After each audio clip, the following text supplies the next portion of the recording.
Betty, I'm Stacey with Stacey's Organizing and Decorating for Life. I'm here to help you organize your thoughts and decorate your perspectives. So today our topic is going to be on boundaries, boundaries, boundaries, and magic.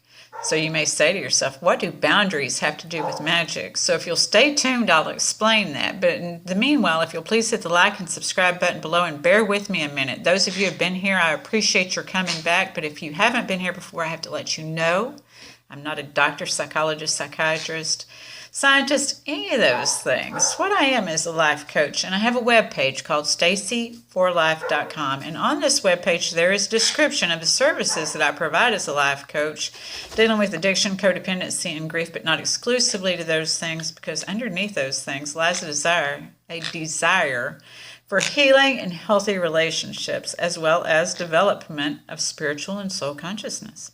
So if you or anyone you know need help in any of those areas, please feel free once again to look me up at staceyforlife.com. Okay, once again, let's talk about these boundaries, boundaries, boundaries. So we're going to talk about three different types of boundaries and the evolution of how they go, and trying to get you out of a non-judgment of yourself and others. As last week we talked about verbal abuse, and much of that abuse is done to ourselves from those old tapes. So the first section of boundaries goes from the past. Those are the past. We're going to be the past, present, and future. That leads to the magic. So we have to be willing to look at the past. What we discover is that these things that pop up continue to pop up over and over again. And we have these sympathetic responses that oftentimes cause us to go in flight. So we find that we leave this relationship or this situation to end up in the same type of situation, whether it be work or school or partnerships or what have you, and we're still dealing with the same characters over and over again. So that's the flight, and then we go into the fight. We find ourselves fighting about the same stuff over and over. And then there's the freeze. The freeze is really kind of the most harmful, even though it seems the most quiet, because the freeze usually involves us not being able to say our words, not being able to protect ourselves. So what we typically do in a freeze mode is that we go within, and that's self-sabotaging. And that self-sabotaging behavior comes out as, oh, I've got to get away from here. This is a distraction, or avoidance. So we go into, I've got to get away from here. I think I'll smoke a joint or have a drink or two or three. And then we end up the problem is still there, but we, may feel a little better temporarily. Same thing with the eating. Sometimes people are just, they want to be nourished, and instead they mistake it as that they're hungry, and maybe they're not hungry. They just have a desire to, for something else, and they can't have that. So they're going to be heard. They want a desire to be heard, but they don't know how to express themselves, so they may eat something, to put in their mouth. And then there's the sex. Some people think that if they have another person, it's going to be much better, but then that doesn't work out either. So all of these things are outside of ourselves that we put in ourselves. It could be self-sabotaging, and it doesn't really solve the problem to begin with. And I'm not, saying not to do any of those things, but I'm just reminding you that if you are doing those things, I'm trying to call your attention to, if you are doing those things as a distraction and it's self-sabotaging, I want you to understand that. So that's number one. Those are the things that we tend to do, thinking we're setting boundaries, because we think as grown adults we're supposed to know how to set these boundaries. But if we didn't learn them and see healthy examples of that as children, there's no way that we're going to learn them. So these boundaries usually come from, and the energy from it comes from saying, well, I'm not going to do this when I get grown, or I'm not going to do that when I get grown, but we don't know any different. So oftentimes we find ourselves falling into the same things that we wish we wouldn't have done, or we go the extreme opposite. None of that is healing, and we don't realize that the word healing in itself is necessary, or we wouldn't even have a word called healing. Healing is feeling. So those distractions, the things we did in number one, that we thought were grown-up choices, were really us running off of the inner child pain, those pain bodies that we have as an inner child. So boundaries number one is not really boundaries, but we think they are, right? When we're younger. So when we understand and see that this just keeps going on over and over again, we get sick and tired of being sick and tired, and most of us will reach out to somebody. Some people won't. Some people just stop trying to communicate with people, period. And that's the key word here, is communicating. We talked last week about verbal abuse. Some of that is what we do to ourselves is verbal abuse. And then if we can't respect ourselves and we can't value ourselves, it's hard to find that respect and value outside of ourselves. So a lot of that has to deal with us learning how to change our vocabulary, learning to change how we speak to ourselves, learning to change how we speak to others. And what that calls for is us being able to describe what that pain is inside. And then once we describe what that pain is inside, it is because we've gathered evidence of all this pain for most of our lives. And so once we can describe that, then we can see what the opposite of that is, because it's natural and normal that we have these polarities in our lives. That's what I mean by the science part, is that we have these polarities. And if we can have one thing, then we can have the other, because that's just the way that it is. And so that's our first realization of where the magic may be. Once we can, understand we don't want this, but we want this. See, we're even feeling our feelings, so we're creating a safe atmosphere with somebody, hopefully, where we can feel these feelings and change our thoughts and perspectives, because we were victims, granted. Many of us were victims in those childhood situations, and then when we can change our tapes to empower ourselves, change how we speak to ourselves, change how we want to see ourselves show up, and that's what I mean by we have to understand that and feel this part to be able to go to this part, because we have to be able to envision that part and how would this part of me act, because we don't even have that realization. In boundaries number 1, we don't know. We didn't learn it. So we have to learn and then see how this part would act and learn how to use our big girl and boy words. And that's where the magic comes in, because they say words are spells, and so we learn how to spell words.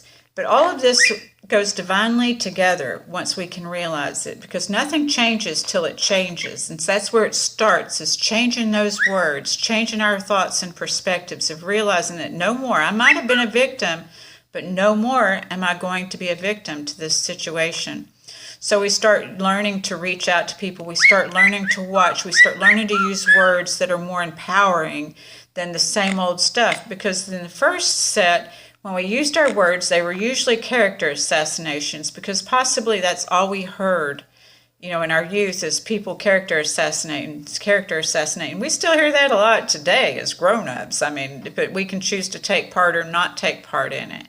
We may judge ourselves and then judge other people when, we're taking part in that. But we have the choice to say it stops today. And to stop that and to work on our healing. There's many people around that will help people heal this day and time. It's just an old tape to where we think in the lack and scarcity that what we need isn't out there, to help us heal. That's the thing, is unless you're working on the healing, you can't find what's out there to help you through other people that aren't trained or that haven't experienced what you're experienced, or they're just still destined to be a catalyst for your growth, you see, because our pain bodies keep bumping up against each other. I think that a lot of us have disorders, and one disorder doesn't make us better than another disorder, because there's the example I'm going to use with this is that I have an addiction. If I'm in my addiction, I'm going to have narcissistic traits or bipolar traits. In my addiction, you're not going to know how I'm going to behave. So I try to do these videos to where we aren't comparing ourselves with other people, to where we're not labeling other people or ourselves. There are the traits. But to character assassinate is to label people or to do these things, and we don't want to character assassinate. That is not empowering, because what we say about other people says more about us. So we don't want to character assassinate. What we do is we want to own our own feelings, like I said, because when you own your own feelings, you know how to get to the other side of those feelings. But it's first off knowing that those feelings are coming up from you and within you, and so you can change your feelings. The food, the drugs, the alcohol, none of that can change your feelings. It can, but it's just not going to change the problem. The problem's still going to be looming around there and recreating over and over. So oftentimes when I'm working with people or talking to people, and they're telling me that they're having issues with people, and it's the same recurring thing coming up, and, they have a healthy inner dialogue, and and everything else, then, I suggest to them, first off, it's that inner dialogue. But the second is that if your inner dialogue comes to your outer dialogue. And so that's where your empowering comes in, and these spells come in, because what we speak out into the universe is what we want to receive. So if you're expressing the negative, only solely the negative part, well, you're still going to receive it because you're speaking it out and giving that your energy. So, when I'm talking with people, as I was saying, is I suggest to them to just tell this person when these same situations and eruptions are coming up over and over, is I'm just not going to participate in this. And then you walk off. You quit participating, because right when you're in boundaries number 1, it's like nobody ever listens to me. That's the way it was with me, is I would be like, nobody ever listens to me. And it's because I didn't say what I meant and meant what I say. And you don't have to be mean when you say it, but you do need to say what you mean and mean what you say. So when you tell people, I'm not going to participate in this means you walk off and you don't participate in it if it's not a healthy interaction. If it's a healthy interaction, hopefully you'll be able to sit there and to hear the other person's words. But if somebody's shouting at you or calling you names, that's verbal abuse, like we talked about last week. But the thing is just because you say that I'm not going to participate in this doesn't mean that this person is going to stop, because they are still who they are. You're changing and evolving, but not everybody's going to be changing and evolving with you, which comes into boundary number 3. So boundary number 1 is your past, and then the boundary number 2 is your present. When you can get present and remember where you are, that you're not that little child anymore, you've done your inner child healing. And so you've learned your big girl words, that are empowering to you. You've learned who you are, what you authentically want.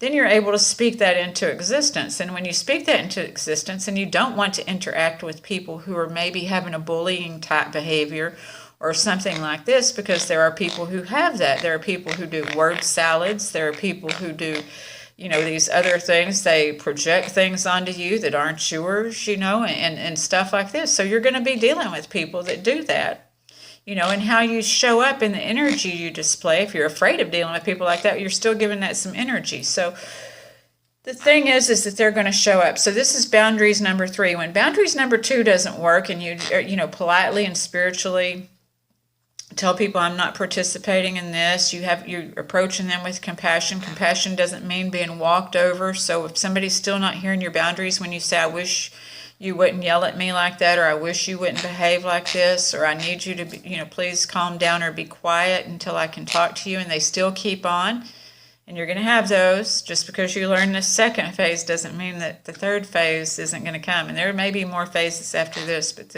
on this video, it's coming to this. And so we're going to boundaries number 3, when people don't listen to your boundaries. Okay, so this can happen at work. It can happen at, in your personal relationships with family and friends. So let's touch on this. And this is going to be your future, because what you say now and how you feel about yourself now, you need to maintain that for your future, and to remember that, because you don't back down. See, this is the thing, is because somebody else has some bullying behaviors and they still come at you after you've stated your boundaries in the spiritual level of number 2. You have to remember, being spiritual, as my life coach told me, is not about being abused. So when you've been spiritual and somebody keeps coming at you, say in a group organization where you can't just get up and excuse yourself, or, you're trying to, work by these guidelines and they keep erupting them and even being loud and obnoxious. Like I said, if somebody's yelling at you, that's not adult behavior. This is our temper tantrum behavior, right? As a child, there are people who do that, though. So then, you can state the guidelines once again, but obviously this isn't doing anything. So you may have to just stop what you're doing. I know for me, I don't like to call anybody out. I would prefer to be able to talk to somebody, quietly and personal, alone, if I have a problem with them. But for people who call you out and yell at you and are abusive to you, and maybe even the whole organization by not following the guidelines, then you have to, try something else. And so this can happen. So you may try reading the guidelines to them again and explaining to them, because oftentimes people that feel bullied are feeling like a victim.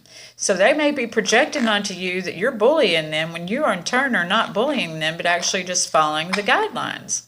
So you have to just remind them of what the guidelines are. Remember, it's not about character assassination, though it's not about taking this on anymore. We learn, after the first one, we don't have to take this on anymore in boundaries number 2. We're not going to take on this. We don't have to be character assassinated. We don't have to be yelled at. So boundaries number 3 is to state what you're stating and then just let it sit there and let it be a minute. And, I found myself in an incident like this here recently, and every other time when this kept happening, because I, give it usually 3 shots before I'm like, I'm done, not today. So this is what happened. And this person reacted differently when I reacted differently, because nothing changes until it changes. So reaction, response, I actually responded differently and they, acted differently. So action, reaction, and response and stuff. We try to respond from a healthy place, right? Because we want to listen to people. So I'm going to read you something. So we've talked about boundaries number 1, the past. Boundaries number 2, staying in the present, the healing area of gauging your feelings. What am I feeling right now? Where is this coming from? Is this an old wound? And how do I address this wound? This requires our thought process. We are not thinking in boundaries number 1. Boundaries number 2, we're being present and thinking. And boundaries number 3, we're still present. 3, we're still present and thinking. But we're realizing that if it hasn't changed, then nothing changes till it changes. And this is how we're going to set up the future interactions. So what we realize when we're taking our journey, the past, present, and future, is I'm going to quote my Facebook post to you today. And so see how this falls along into the magic, okay? Just a second. Okay, so I posted, first off, it says, being heard is so close to being loved that for the average person, they are almost indistinguishable. This is by David W. Augsburger. So when we learn in the second boundaries, our words, we need to be impeccable with our words. As I stated last week, when we say what we mean and we mean what we say, but we don't have to be mean when we say it. Well, that works for some, but not for all. So in boundaries number 3, we're going to discuss that in a minute. But I want you to understand that we aren't victims. If these things aren't happening through us, or we don't have to be victims anymore. We might have been victims in the past, but we don't have to keep reliving our victimhood, continuing to make us a victim through healing. We can get rid of all of that. So this part is from Alice in Wonderland. She's like my character, and so it looks like she's talking to the moon, but it's actually, the caterpillar Epsilon. So she's saying, but I need your help. I don't know what to do. And he says, my dear child, don't you see? Nobody does. We are all on our own journey to discover our magic within. We all have a purpose to find, and we all have dragons to slay. In the end, only you can know. This is your journey, darling, not mine. So I love that quote.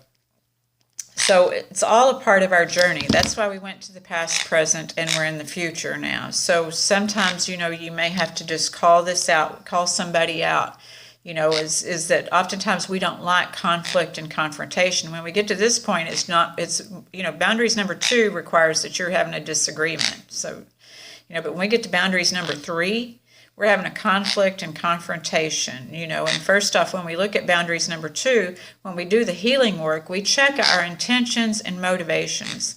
So by the time we get to boundaries number 3, it is being impeccable with our words. We're not going to character assassinate or judge anybody. It's about remembering what is the intention and motivation. It's first off to protect that inner child. We don't have to, though, go through the flat, fight, or freeze or, self-sabotaging to protect that inner child, because in the second set of boundaries, we've learned how to use our words. We've learned how to go from here to here, and that's the goal. But it's not always clear, especially when somebody else doesn't, respect that. So not everybody, like I said, is going to respect that. So, sometimes you may have to just stop and just say, look, this is the way the guidelines read, and this is why we do this, and just leave it there, and instead of having it happen. And then there's your family and friends. Those are often the hardest, right? That they will keep ignoring your boundaries. And sometimes, people lose friendships over that, and maybe they do need to be lost, because if somebody is, like I said, being verbally abusive, But, you may want to try first the verbally abusive thing. And like I said, I think God or your higher consciousness, whoever, the universe, whoever you perceive that to be, always meets us where we're at. So sometimes, as they have always met us where we're at, we have to meet the other person where they're at. So if they're being loud, aggressive, and bullying towards us, sometimes, and we've stated that we don't want to participate. We've asked somebody to lower their voice, and they're still yelling at us. Sometimes you just, you may say, shut up, shut the fuck up. I have done it. I'm not always proud of it when it happens, but I have to let people know I have had enough, and I mean business. You are not going to bully me. You're not going to jack with me.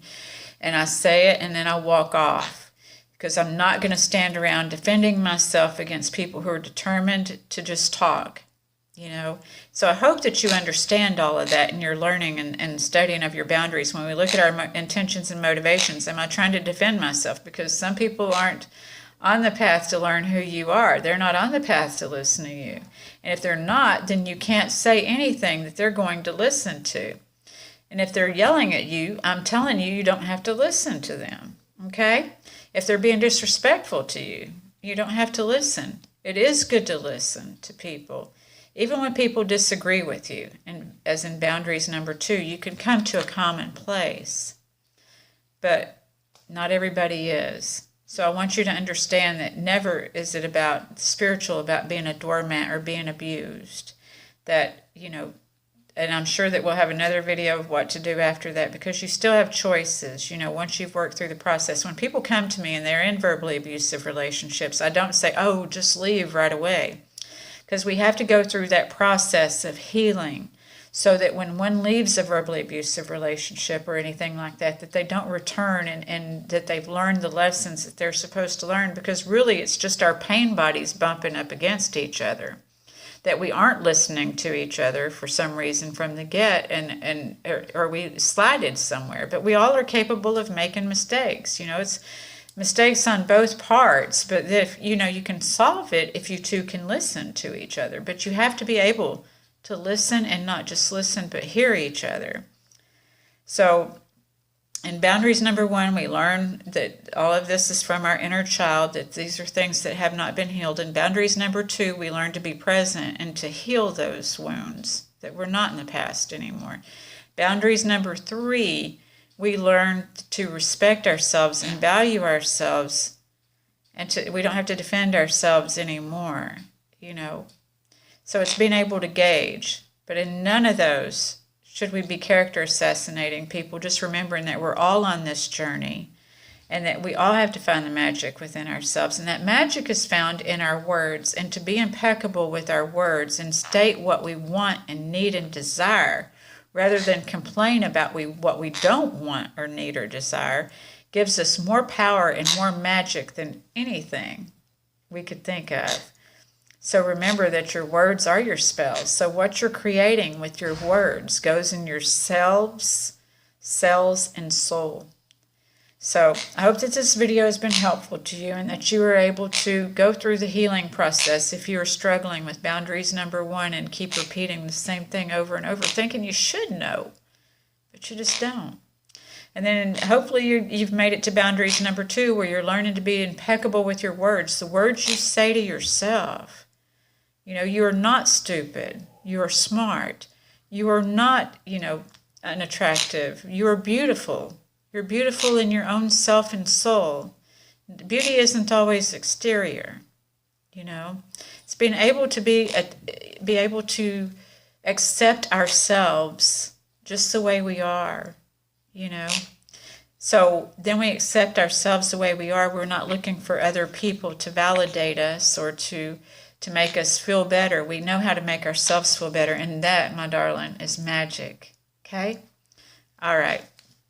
I hope that this has been very helpful, and if you have any comments, please put them below, or if you have any suggestions or anything else, you have any ideas of future videos, remember you can email me at staceyreinick@gmail.com. I want you to know that your time is valuable to me, and if you've returned to this channel again and again, you are so very valuable to me. Thank you very much. And if you're new to this channel, you're valuable too. And I hope that you'll enjoy your journey, and that being able to look at ourselves and to respect and love ourselves is what this is designed to do, because when we do that with others too. So I thank you very much. I hope you'll have a good rest of your weekend, and I look forward to seeing you again next week, and I wish you much peace and love. Thank you so much.